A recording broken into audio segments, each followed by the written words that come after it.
শুনতে অবিশ্বাস্য লাগলেও প্রতিদিন সকালে দাঁত পরিষ্কার করতে যেই টুথপেস্ট ব্যবহার করছেন কে দিচ্ছে। বাংলাদেশের বাজারে বিক্রি হওয়া বেশিরভাগ টুথপেস্ট নিয়ে এমন এক উদ্বেগজনক তথ্য প্রকাশ করেছে পরিবেশ ও সামাজিক উন্নয়ন সংস্থা ইএসডিও।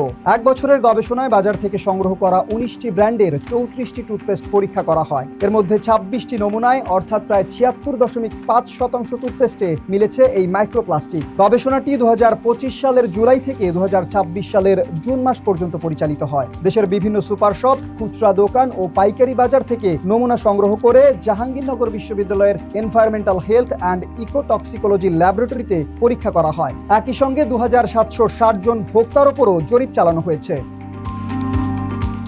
গবেষণায় দেখা গেছে বাংলাদেশে উৎপাদিত 25টি নমুনার 22টিতে, ভিয়েতনামের 2টি নমুনার 2টিতেই, থাইল্যান্ডের 2টি নমুনার 1টিতে এবং ভারতের 5টি নমুনার 1টিতে এই মাইক্রোপ্লাস্টিক পাওয়া গেছে।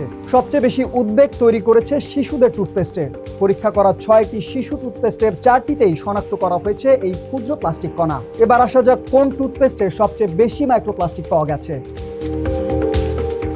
প্রতি 100 গ্রাম মেডিপ্লাস ফ্লুরাইড জেলে মিলেছে সর্বোচ্চ 320টি কণা। ক্লোজ আপ রেড হট ও ক্লোজ আপ মেন্থল ফ্রেশে 160টি করে, কদমো আলট্রা শিল্ড ফর্মুলায় 140টি, পেপসোডেন্ট অ্যাডভান্স সল্ট ও হিমালয়া কমপ্লিট কেয়ারে 100টি এবং সেন্সোডাইন ফ্রেশ মিন্টে পাওয়া গেছে 80টি কণা। তবে সব খবরই হতাশার নয়। গবেষণায় জেন fresh, Parachute just for baby mango, close up red hot zing fresh technology এবং কদমো অরেঞ্জে কোনো শনাক্তযোগ্য মাইক্রোপ্লাস্টিক পাওয়া যায়নি। এটিও জানিয়েছে এই গবেষণার উদ্দেশ্য কোনো ব্র্যান্ডকে দায়ী করা নয়, বরং টুথপেস্টে মাইক্রোপ্লাস্টিক নিয়ে জাতীয় মানদণ্ড, লেবেলে উৎপাদন উল্লেখ এবং নিয়মিত তদারকির প্রয়োজন তুলে ধরা।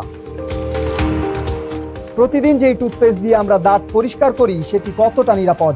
গবেষণা নতুন করে সেই প্রশ্ন সামনে নিয়ে এসেছে। এখন সবার নজর থাকবে সংশ্লিষ্ট কর্তৃপক্ষ পরবর্তী কী পদক্ষেপ নেয়।